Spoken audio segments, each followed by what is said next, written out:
I know so many talented musicians singing in a church choir that nobody's ever heard of, but they can sing better than Beyonce.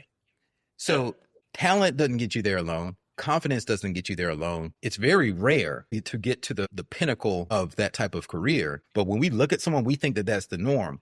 And I think that that can be problematic if we try to live our lives and adjust our expectations in that way. You can set us up for a lot of disappointment or worse. Welcome to King Moves. In chess, the king moves one step at a time, but that single move can change everything. Each week, we explore mindset shifts and simple actions that could lead to the next breakthrough in your business and life. I'm your co-host, Ethan King, from Atlanta, Georgia, USA. Entrepreneur, TEDx speaker, and best-selling author of Wealth Beyond Money. And I'm your co-host, Justin King, no relation to Ethan, from Cape Town, South Africa. Entrepreneur, speaker, and business growth strategist. Our journey crosses continents and cultures as we think out loud, challenge assumptions, and uncover the small moves that create big momentum. Welcome to King Moves. Let's start the conversation. In this conversation, I'm going to fire a few shots. These people are not going to have any idea who on earth I am, but I know who they are. So, and those shots are going to be fired towards David Goggins and James Lawrence, Iron Cowboy. And the reason I say I'm firing shots towards them, and obviously I say that tongue in cheek, but huge respect for what it is that they have achieved and are able to achieve. Massive, superhuman, in fact. But the one problem I have with a lot of the narrative and a lot of the message that they share is that it is push yourself and just finish the thing, whatever the cost may be. And maybe I misunderstand how they position it at times, but more often than not, I'll hear David Goggins speak about, man, his injuries that he had, and he had broken legs and he just strapped splints on and he just got the thing done, or he goes for his run and he's got no cartilage left in his knee and it's just bone on bone. And you're doing more damage there, for sure. James Lawrence or Iron Cowboy, superhuman to be able to do 50 triathlons in 50 days in 50 states. To then take it to the next level, to do 100 full triathlons in 100 days, next level. But I know one of the things that he really speaks about is how he had internal bleeding and that still didn't stop him and he just carried on. Part of me thinks like, is that smart? I'm not too sure. Was that damage or was it discomfort? So where I'm going with this, and the reason I want to go to war with the idea of just do hard things at any cost, is because I think there's a better way to do it, and that is smart toughness. And smart toughness means that you've got to have a clear why behind the what, and you've also sometimes got to know when you need to call it. That is being smart. And as I was saying, the very simple framework that I use, or the question that often comes up is, how do you identify the point where things have gone from discomfort, because that's what we want to seek, for sure, to push ourselves, to grow, we want to seek discomfort, but at what point has it gone from discomfort to damage? And that damage might be damage to yourself, it might be damage to the people around you, it might be damage to a relationship, damage in so many ways. And if we can start identifying that, and in that moment be able to kind of take a step back, realign, reassess, and then make a smart decision around, well, what does toughness look like from here? Sometimes that is saying no more. That to me is the smart toughness concept. Key thing you said there, discomfort versus damage. Because the message that those guys preach, and by the way, huge fan also, lots of respect for them. I think mental toughness is a thing that we need. However, you make a great point. When you're in a damaging situation, you run the risk of continuing to push, and it amplifies the damage. And then at some point that becomes irreversible. It can become irreversible. And we need to be careful of that with our relationships, with our health, for sure. But also, as you were talking, it made me think about one of my favorite books was Born to Run. Have you read that book? It was about those Mexican tribes, and they just run marathons every day and beer and orgies. And it's crazy, right? I was reading that book. When I first got into running, I was reading that and it just pumped me up because they were doing all this barefoot, right? I was like, man, if these guys can do it, run marathons barefoot every single day, then I can run this little 10K or whatever, right? So it really helped frame my mindset. But then, a few years later, after I read that book, the main subject of that book died. I don't know, what was his name?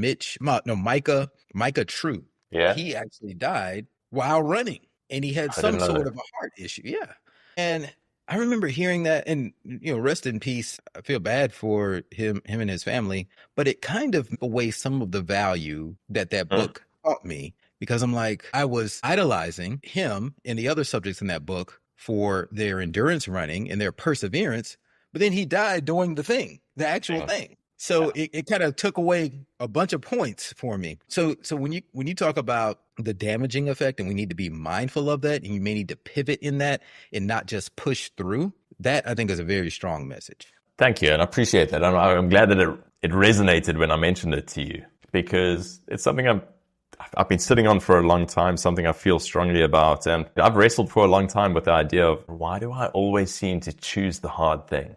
Why does that seem to be my personality? But inherently, what I've also managed to do is maybe choose the hard thing in the moment, make that hard choice to do the hard thing, but also realize in the moment of doing it that enough's enough. It's time to walk away from this, or it's time to make a small pivot in this thing. It doesn't always have to be walking away completely, but how do we change it? How do we reframe it? Thinking to the runs, it was running every single marathon to walking some of them to still get to the end of it, a small reframe. So that to me is the smart toughness. What I could have done is just been like, no, I'm going to Goggins my way through this and just carry on. Likely, I would have had serious issues with my knees post that. So I was clear. I still want to, I love activity. I love exercising. I still want to do it for 40 years' time. Is it more important to me to finish all of these runs, these marathons by running? Or is it more important to me in 40 years' time that I'm still able to have an active lifestyle? I'm still able to run until I'm 80 years old. Man, that's way more important to me. Okay, I'm going to take a step back, and I'm going to reassess, and I'm going to change what I'm trying to achieve in this moment. So that's really that's the smart toughness element. And it's so important. And for me, it just resonates so much leaning into a physically difficult thing, because smart toughness then translates. Once you've done it, a physically challenging activity, it translates so well into making that big decision in your relationship, making your big decision in your business life. Do we bring on investors? Don't we? Those are massive decisions.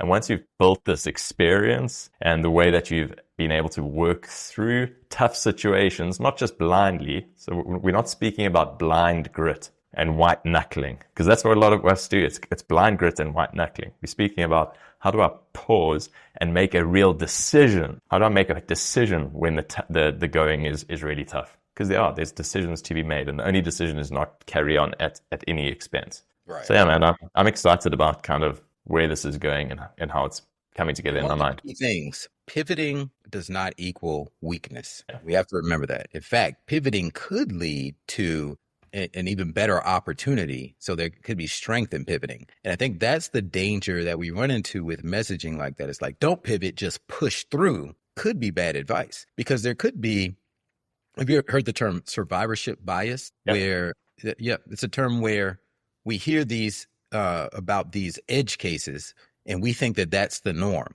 where this person pushed through broken toes and frostbite and made it, and they made it to the end of the 100-miler. And you hear about that person, you're like, oh man, that's awesome. If they can do it, I can do it. But you didn't hear about maybe the 99 other people who ended up in a wheelchair or in the hospital, or maybe didn't make it, So, and you can look at this with any situation, climbing mountains, things like that. Even I was watching this video last night by Mark Mason, where he was talking about Kanye West. And Kanye West started out with being this confident, young hip hop producer, beats producer, and he rose to the top of musical status. But then he went off the rails, and anti-Semitism and all this other crazy stuff has happened now. In a span of 20 years, he went from confident to it went too far. And when we look at, he went back to Kanye's early life when everybody liked Kanye, just about. And so old Kanye. And we look at, oh man, if he's confident and he has talent, then that means if I'm confident and I have talent, then I'll win. I'll become a musical icon too. But that's not always the case. How many cover bands do we know out there? I know so many talented musicians singing in a church choir that nobody's ever heard of, but they can sing better than Beyonce. So talent doesn't get you there alone. confidence doesn't get you there alone. It's very rare to get to the pinnacle of that type of career. But when we look at someone, we think that that's the norm. And I think that can be problematic if we try to live our lives and adjust our expectations in that way. It can set us up for a lot of disappointment or worse. Yeah, I mean, you and I are spot on as far as being aligned here, because the way I see it, like a very, very dangerous narrative, and I'm going to call it a pipe dream that we get sold, is that we're capable of anything. And maybe you're gonna argue with me on this one. Let's see. But I don't think we're capable of anything. I am not capable of completing 100 triathlons in 100 days. Like, no matter how much I train, I will never be able to do that. So being told that you can do anything is dangerous. What you are capable of is more. Like, with meaningful effort pointed in the right direction, you are absolutely capable of more than you probably think you are, and capable of more than where you are today. But just being able to be pointed off and aimed at absolutely anything, you can be anything that you want, you can complete anything that you put your mind to, I think it's dangerous. I really do. I think we've got to be smart about what that anything is. If we can make incremental improvements with meaningful effort, golden. But you cannot just go around telling people that you're capable of doing anything and everything. It's similar. I will challenge you on that one. Yeah. I did. So I think, and this might be good for another separate conversation, but I do think you're capable. I think you're capable of doing 100 triathlons in 100 days. Here's the key word: if you really, really wanted to. You have to have that desire. I believe if someone has a burning desire, they are unstoppable in achieving that thing, because desire will keep you pushing through. It'll keep you learning the next thing. It'll keep you going to the next level, but it has to be a genuine, like, burning desire. Like, nothing else in life matters. I am going to do these 100 triathlons in 100 days. And think about it. You could trick your brain. What if everyone you loved in this world were going to die if you didn't complete those 100 triathlons in 100 days? You'd figure out a way to do it, because now you have the desire. I hear you, but I think, and maybe it's nuanced, but if you're 5 foot, it's highly unlikely that you're going to become an NBA star, as an example. And I know there's Russell Wilson, who was like 5 foot odd. I mean, and he played quarterback and was one of the highest paid quarterbacks in the NFL. So I realized that. So, like, that's a great example of somebody who physically is probably not made for it, but to your point, put his mind to it and made it happen, and made it happen to an incredible level.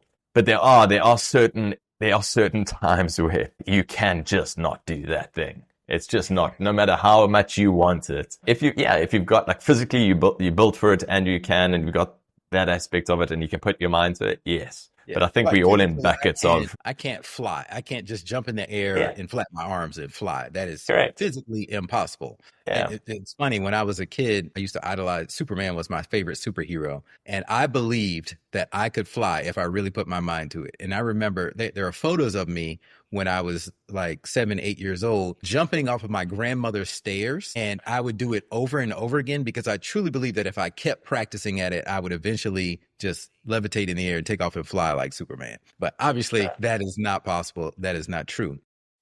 I want to circle back to one thing that you said there. You were talking about the professional NBA players or NFL players. And so what I don't think is possible is becoming famous for the thing, or maybe hitting that pro level in that thing. I don't think that is possible for everyone.